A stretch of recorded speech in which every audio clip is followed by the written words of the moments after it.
डोळा सगळ्यात सगळ्यांना पाहतो, सगळं जग पाहतो, पण आपल्या स्वतःच्या डोळ्यातली घाण मात्र त्या डोळ्याला दिसत नाही.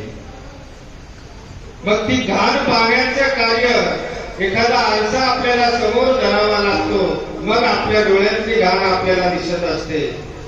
तसं माझ्यामध्ये काही जे दुर्गुण आहेत ते दुर्गुण मला दिसणार नाही, पण माझ्या मधल्या दुर्गुण असतील किंवा माझ्या मधल्या ज्या काही उणीवा असतील ते खऱ्या अर्थानं माझ्या उणीवा दाखवण्याचं कार्य हीच मंडळी या ठिकाणी गुरुतुल्य मंडळी करू शकणार आहेत. यामध्ये आदरणीय श्रद्धेय परमपूजनीय ज्ञानवृद्ध वयोवृद्ध तपोवृद्ध महंत श्री गोवर्धनकर बाबाजी कोठी गुरु एवढ्या सरासरी 85-90 वर्षामध्ये सुद्धा या ठिकाणी कीर्तनासाठी बसलेले आहेत. ही माझ्यासाठी खूप भाग्याची गोष्ट आहे. आदरणीय श्रद्धेय परमपूजनीय आमच्या कपाटे कुळाचे कुलभूषण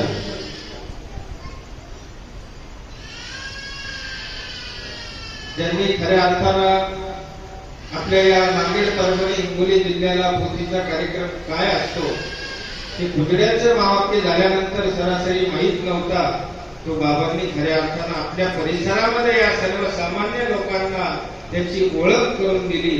असे आदरणीय श्रद्धेय परमपूजनीय आचार्य प्रवर महंत श्री जाहिरात बाबाजी कपाटे, परभणी जिल्हा मानव परिषदेचे अध्यक्ष आदरणीय श्रद्धेय परमपूजनीय प्रातस्मरणीय महंत श्री विश्वनाथ बाबाजी कोठी पिंपळा बत्त्या, आदरणीय श्रद्धेय परमपूजनीय प्रातस्मरणीय महंत श्री करंदीकर बाबाजी. मी प्रत्येक युगामध्ये अवतार धारण करतो, असाच अवतार आमच्या कलियुगामध्ये झालेला.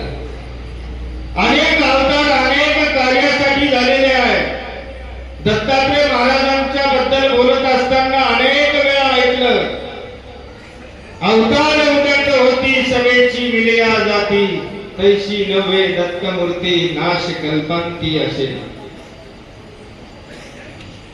जसा एखादा अवतार झाला, हंस अवतार झाला, कार्य संपल्याबरोबर अव्यक्त स्वरूपी विलीन झाला, असे अनंत अवतार या पृथ्वी भूतलावरती झालेले आहेत. पण माझ्या सर्वज्ञ श्री चक्रधर स्वामी सारखा अवतार खऱ्या अर्थानं असा एखादाच अवतार असतो. तो अवतार कशासाठी झाला हे आपल्याला पहिल्या जन्मामध्ये या ठिकाणी पाहायला मिळते.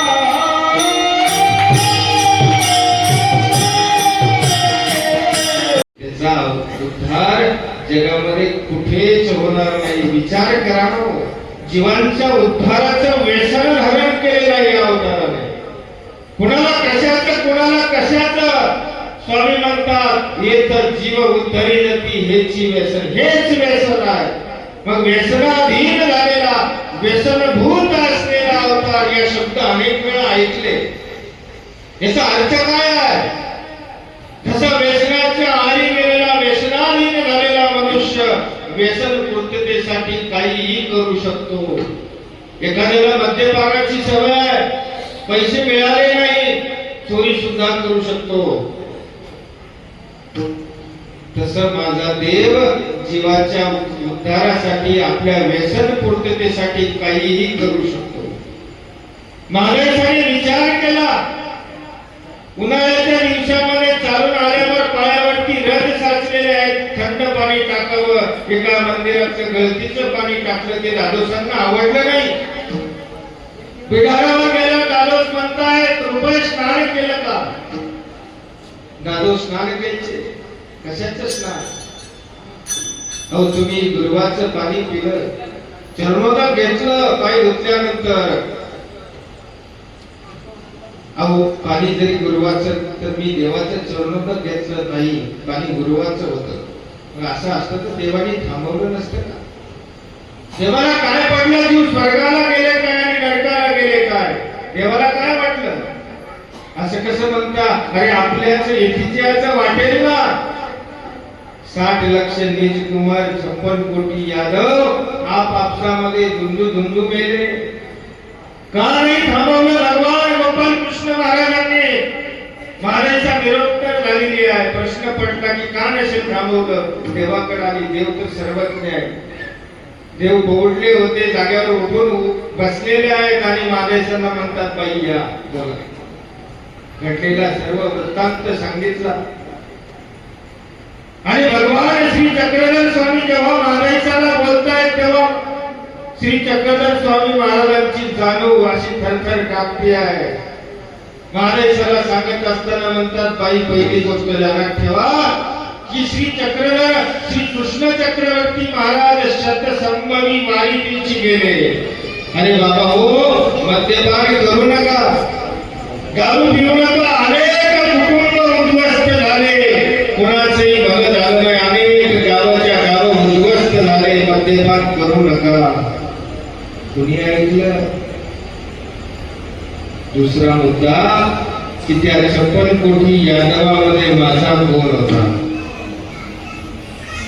अरे कोणी इंद्राला भजत होता, कोणी चंद्राला, कोणी सूर्याला, कोणी अग्नीला भजत होता, कोणी वरुणाला भजत होता. माझा कोण होता? यानंतरचं वाक्य फार महाराष्ट्राच्या मातीमध्ये आल्यानंतर दीन दुःखिताचा ताप. जे दीन म्हणजे रंग आहे, दीन म्हणजे गरीब आहे. म्हणून तर पतितोद्धारक अवतार म्हटलेला आहे. नाहीतर सर्वसामान्य माणसाला कुठे थारा असतो? एखादा मोठा अवतार आहे त्या ठिकाणी किंवा एखादा मोठा आमदार खासदार आहे त्या ठिकाणी मोठे मोठे लोक जातात येतात. सर्वसामान्य माणसाला त्या ठिकाणी भेटण्याची किंवा बोलण्याची संधी उपलब्ध होते का? नाही. तसे अवतार झालेले आहेत. भगवान श्री दत्तात्रय महाराजांचाही अवतार आहे, गोपाल कृष्ण महाराजांचाही अवतार आहे. पण ते अधिकारी अमोघ दर्शन आहे. तेवढी योग्यता असलेल्या जीवांना दत्तात्रय महाराज दर्शन देतात. त्यांचं दर्शन झाल्यावर वाया जात नाही, आपण ऐकलेलं आहे. पण आपली तेवढी पात्रता नाही ना. पण आमच्या स्वामींचं तसं नाहीये. स्वामी आपल्या जवळ येत आहे. तुमचा थोडासा जरी अधिकार फळाला आलेला आहे, मोठी मोठी योग्यता थोडीशी, आणि तेवढीशीच कणव धरून स्वामी तुमच्या दारामध्ये येत आहे. तुम्हाला ओळखता नाही येतो देवा.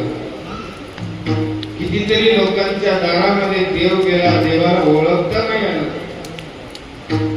आमच्या नांदेडचा ब्राह्मण किती अभागी आहे. अरे देव तुझ्या घरी आलेला आहे रिक्षा मागण्यासाठी, तू देवाला कामाला लावलेला आहे. किती अभागी आहोत आम्ही, किती अभागी आहोत. देवाला ओळखता नाही आलं. आणि देवाला जेव्हा कळाला, देव कळाला, तर घरी जाऊन म्हटलं आणि घरी गेल्यावर आपल्या बायकोला सांगू की तू एक पाय धर आणि मी एक पाय धरतो. अरे पाय धरेपर्यंत देव थांबला का? थांबणार आहे. देव कळायला पाहिजे. देव कळायला नाही. अरे हा देव मोठाल्यांचा नाहीये, मोठाल्यांचाही असेल, पण खऱ्या अर्थानं दीन दुःखिताचा आहे, दीन दुबळ्याचा हा देव आहे. महादेव राजा 3 वेळा दर्शनाला येणार होता, ध्यानात ठेवा. पहिल्या दिवशी निघाला, मुसळधार हत्ती मेला. त्याचा जो ज्या हत्तीवर बसून यायचा तो हत्ती मेला, अपशकुन झाला, थांबला. दुसऱ्या दिवशी निघाला, मुसळधार पाऊस आला, म्हटला आजही जायचं नाही. 2 दिवस निघून गेले. आणि तिसऱ्या दिवशी त्याने असा निश्चय केला होता की आता सीर जरी वेगळं झालं हरकत नाही, पण आता दर्शनाला वेरूळला जाणार म्हणजे जाणार. देव निघून गेले. देवाला दर्शन नाही दिलं. तो राजा होता, देवगिरीचा, दर्शन नाही दिलं. बरं बाईसांनी विचारलं, बाबा एवढा मोठा राजा तुमच्या दर्शनाला येतोय आणि मग तुम्ही दर्शन का दिलं नाही? देव म्हणतात, बाई जर तो राजाने आमचं दर्शन घेतलं तर तो इथंच अनुसरण घेतलं असतं, दीक्षा घेतली असती आणि आमच्याच पायाजवळ सेवक म्हणून राहिला असता. भाषा म्हटली, बाबा मग तो ते चांगलं झालं, एवढा मोठा राजा आमच्या देवाचा सेवक म्हणून राहिला. देव म्हणले, तुम्ही कोडी के केर का? एवढा मोठा राजा जर तुमच्या जवळ आहे तर तुम्ही टकले, तुम्हाला तर इथं जवळपासच बिलकुल येणार नाही, त्यांचेच लोक राहतील. बाबा राहू द्या म्हणजे तिकडेच बघायचो. गोपाला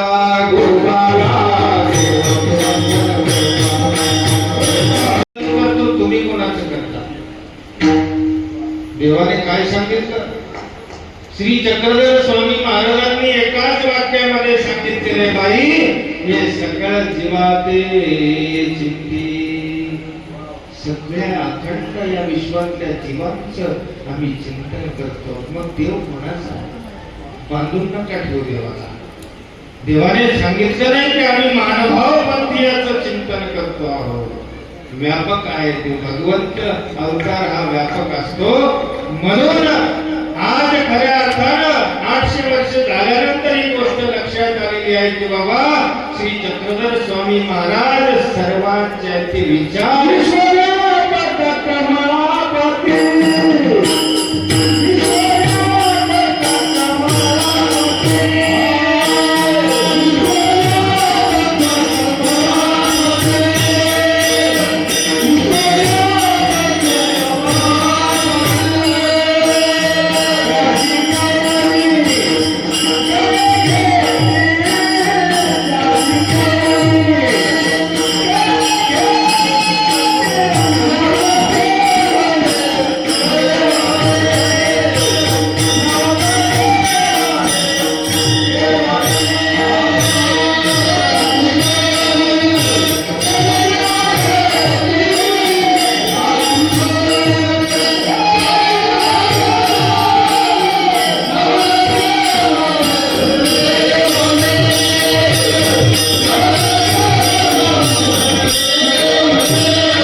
सर्वज्ञ श्री चक्रधर स्वामींचा अवतार. म्हणून आपण बांधून ठेवू नका. ते सगळ्या जीवांचं चिंतन करणारा हा असा अवतार आहे. हा दीन दुखिताचा सखा माझे बाप.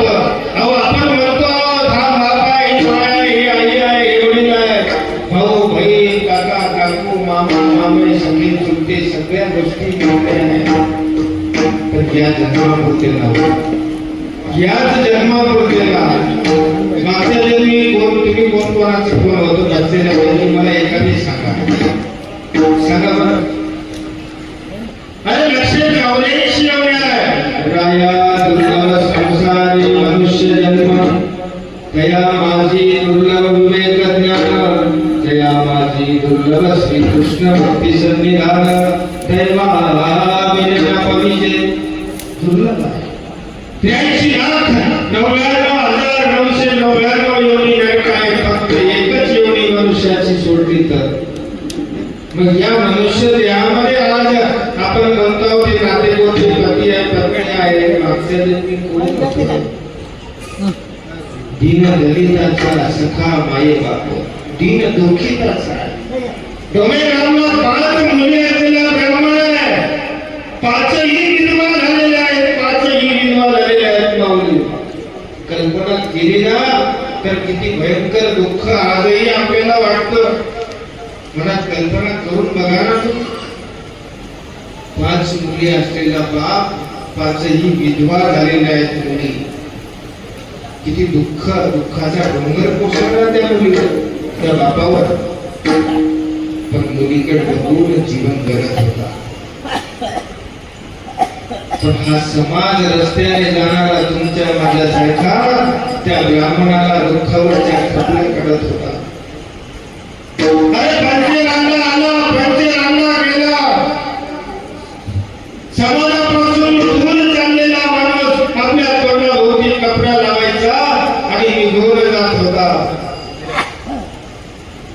नको हा समाज विचित्र आहे.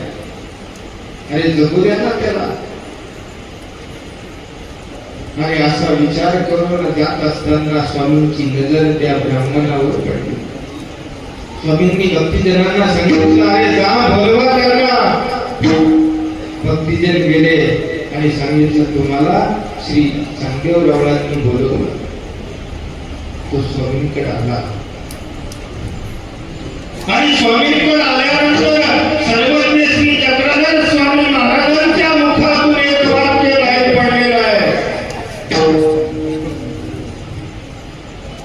या पंचगंगा हो या. तुमच्या पंचगंगा निकेली असतील. मोजावर पंचरांगा आणि पंचगंगा किती अक्षर आहेत दोन्ही वाक्यामध्ये? दोन्ही शब्दात अक्षर किती आहेत? 4च अक्षर आहेत. पायावर कोसळला, डोळ्यातून अश्रूच्या धारा वाहू लागल्या आणि आताही या क्षणाला मला मरण आलं ना तरी मी आनंदाने मरायला तयार आहे. इतक्या वर्ष झालं या संसारामध्ये दुःखामध्ये होरपळून गेलेला तो ब्राह्मण त्या ठिकाणी शांत झालेला आहे. ही अमृत वर्षणी वाणी आहे भगवंताची. त्या दुःखितांना खऱ्या अर्थानं भगवंताने त्या ठिकाणी सावरलेला आहे, आधार दिलेला आहे. हे कार्य लोकांना कळू द्या की स्वामींनी कार्य केलं. हो काय कार्य केलं हे आपण लोकांना सांगितलंच नाही तर कसं कळणार आहे? तुम्ही नुसतं ऐकून ठेवता. शेजारी पाजारीला त्याचं आमचं झालं, फलानं दिसताना झालं, तिचं कसं झालं, असं झालं, हे सांगण्यापेक्षा हे सांगा ना. एखादी बाई आपल्या गावातली उद्देश आपल्या घरी आली, तिला विचारा, अरे बाबा परभणीला अवतारणी झाला, किती साधू लोक होते, कोणाचं प्रवचन झालं, काय सांगितलं, यावर प्रकाश टाका ना. काय माहिती माझीच खरड झाली होती त्या कार्यक्रमाला गेले तर आपली जिंदगी याच्यातच चालली का नाही? काय माहिती त्या ठिकाणी गेले परभणीला तर काय कसे कशाला काय मिळणार जिंदगी चालली. तर काय सांगितलं बाबांनी? काय सांगितलं? आपल्या परभणी आश्रम एवढे या ठिकाणी 5-6 आश्रम आहेत. एखाद्या बाबाकडे गेल्यानंतर बाबांना विचारा, बाबा एखादी वेळा आम्हाला सांगा की आपल्याला लोकांना सांगता येईल की हे कार्य सांगायला हरकत नाहीये. दीन दुःखिताचा सखा मायबाप तोच मायबाप आहे. नाहीतर नाही रे नाही कुणाचे कोणी, नाही कुणाचे कोणी, नाही रे नाही कुणाचे कोणी, कोणी कुणाचे तो भगवंत आपला माय बापो. सर्वात अगोदर खऱ्या अर्थानं आज तुम्ही इथं बसलेला आहात ना प्रवचनाला, तर ही चळवळ श्री चक्रधर स्वामी महाराजांनी सर्वात अगोदर केलेली की स्त्रियांना सुद्धा समानता दिलेली आहे. ध्यानात ठेवा. अरे तुमचा काय जीव आणि यांच्या काय जीवलिया? नाहीतर फक्त भाकरी थापायच्या, लेकरं सांभाळायचे, संपलं तुमचं आयुष्य, संपलं. काहीच नव्हतं. चूल आणि मूल एवढ्याच गोष्टीपर्यंत स्त्री मर्यादित होती. एवढ्याच त्या काळामध्ये स्पृश्य अस्पृश्य मानल्या जात होतं. त्या काळामध्ये अंधश्रद्धा होती. हे खऱ्या अर्थानं या गोष्टीनं हा समाज दुःखी झालेला होता. दुःखी म्हणून हे दुःख नष्ट करण्याचं कार्य भगवंतांनी केलेलं आहे. श्री चक्रधर स्वामी महाराजांनी केलेलं आहे. त्या गोष्टी लोकांना कळायला पाहिजे. म्हणून जीवाचा मायबाप आहे तो. लेकराप्रमाणे आपल्या लेकराला कसं घडवायचं हे आपली आई ठरवते. तसं सर्वज्ञ श्री चक्रधर स्वामी महाराजांनी जीवांना घडवलेलं आहे.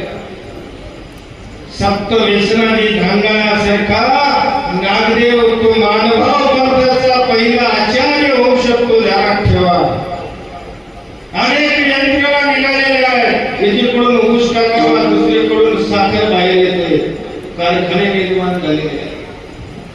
पण एकीकडून ओसामा बिन लादेन बरी झाला आणि दुसरीकडून विवेकानंद बाहेर, असा एखादा कारखाना आहे का? निघाला का? तो कारखाना सर्वज्ञ श्री चक्रधर स्वामी महाराजांनी केला, उभा केला. लेकरू रडत असलं तर आई सांगायची आहे शांत बस, नाहीतर नागदेव येईल. रडणार लेकरू सुद्धा जागेवर दचकून थांबत होतं, एवढी दहशत होती. हातामध्ये रंगीत तलवार घेऊन फिरणारा नागदेव जेव्हा सर्वज्ञ श्री चक्रधर स्वामी उत्तरापंथी निघून गेले आणि निघून गेल्यानंतर जेव्हा दारामध्ये भिक्षेला जायचे, श्री चक्रधर त्या म्हणायचे विरळ झालेला होता आणि मुखातून भिक्षा शब्द उच्चारल्याबरोबर रडणार बालक सुद्धा त्या ठिकाणी शांत व्हायचं. मातेचं स्तनपान करणारा बालक शांत व्हायचं. ही किमया, एवढी ताकद त्या शब्दामध्ये श्री चक्रधर स्वामी महाराजांपासून आलेली होती. ध्यानात ठेवा, हे सांगा लोकांना, कारण त्या नागदेवाचार्यांना घडवताना अनेक कष्ट स्वामींनी घेतलेले आहे. निरोपण चालू होतं आणि निरोपण चालू असताना पैशाची आवाज दिला, नागदेवा हे गागर पाणी भरून आण. आता तुम्ही ऐकण्यात मग्न झालेला आहेत आणि एखाद्याने आवाज दिला, तुम्ही बघितले इकडे, अरे सांगा काय, इकडे बाहेर गेलं वाटिका हॉटेल पर्यंत घेऊन गेला. सांग म्हटलं बाबा आता तरी काय, अरे काय नाही सुना सांगतो आता मला शिकायला. माणसाचं डोकं खराब नाही होणार का? अरे नारायणा मागायचं तिथं मागितलं असताना इतक्याला कशाला घेऊ, तसं नागदेवाचं डोकं खराब करत. काही पैसा म्हटले, हिला डोक्याच्या भाग नाही म्हटले, कधी कोणतं काम सांगावं हेच कळत नाही. एवढं सुंदर निरोपण चालू होतं, माझ्या हातात गेली गागर, काय म्हटले पाणी घेऊन गेले. नदीच्या काठावर रागात नदीच्या काठावर गेली, घागर भरली, डोक्यावर घेण्याच्या अगोदर गुडघ्यावर ठेवली आणि अचानक नदीला एकदम गढूळ पाण्याची लाट आली. डोक्यात प्रकाश पडला की बरं झालं पैशानं पाठवलं, म्हणून स्वामींच्या आंघोळीला मला चांगलं पाणी घेऊन जाता आलं, नाहीतर घाण पाण्याने गढूळ पाण्याने भरतराव देवाला आंघोळ घालावी लागली असते. अपरिदोष मनामध्ये भावन त्या ठिकाणावरून निघून चालले आणि गेले, घागर ठेवली, स्वामींच्या पाया पडले आणि स्वामी त्या ठिकाणी म्हणतात, नागदेवा गेले तिथे नव्हे, आले तिथे होय. अरे ज्या विचाराने तू नदीवर गेला ते विचार तुझ्या गावाचे नाही, ध्यानात ठेव नागदेवा. ज्या विचाराने तू आलास माझ्यापर्यंत ते विचार तुझ्या गावाचे आहेत. म्हणजे इतकं बारीक लक्ष, जसं एखादा मूर्तिकार मूर्ती घडवत असताना बारकाईनं पाहतो की मूर्तीचा चेहरा कसा आहे, डोळ्याची नजर कशी आहे, तशी नागदेवाला बसताना उठताना सर्वज्ञ श्री चक्रधर स्वामी महाराजांनी बारकाईनं लक्ष देऊन परीक्षण केलेलं आहे. मातीचा पेंड घेत असताना नागदेवा, अरे हा पेंड विकाले घेतला, इथपर्यंत बारकाईनं नागदेवाला घडवलेला आहे आणि त्या मानभाव पंथाचा प्रथम आचार्य बनवलेला आहे. गोपाला गोपाला क्रांती खऱ्या अर्थानं इथपर्यंत आहे की देवाने बाकीच्या गोष्टी सांगत असताना इतक्या बारकाईने सांगितलेलं आहे की बाबा हो, तुम्ही सृष्टीमध्ये राजा वावरता, एकमेकांमध्ये राहत असताना मनामध्ये अहंकार, मनामध्ये द्वेष भावना घेऊन आपलं जीवन अख्खं संपत चाललेलं आहे. द्वेष भावना आहे की नाही? कितीतरी वर्ष झालेले असतील आपण आपल्या बापाला बोललो नसतो, अहंकारामुळे कितीतरी वर्ष झालेले आहेत, बहीण भावाला बोललेली नाही. कशाचा अहंकार आहे, कशाचा अहंकार? अरे देवाने सांगितलं, एकी कोठाचे बैल भांडती झुंजती, परी कशीशी कुस लावून बैसती. दिवसभर नांगरटी केलेली आहे, वखरटी करून घेतली बैलाकडून आणि बैलांना चरण्यासाठी मोकळं सोडलं. दोन बैल टकरी खेळतात आता सरासरी शेतकरी समूह आहे बरोबर आहे.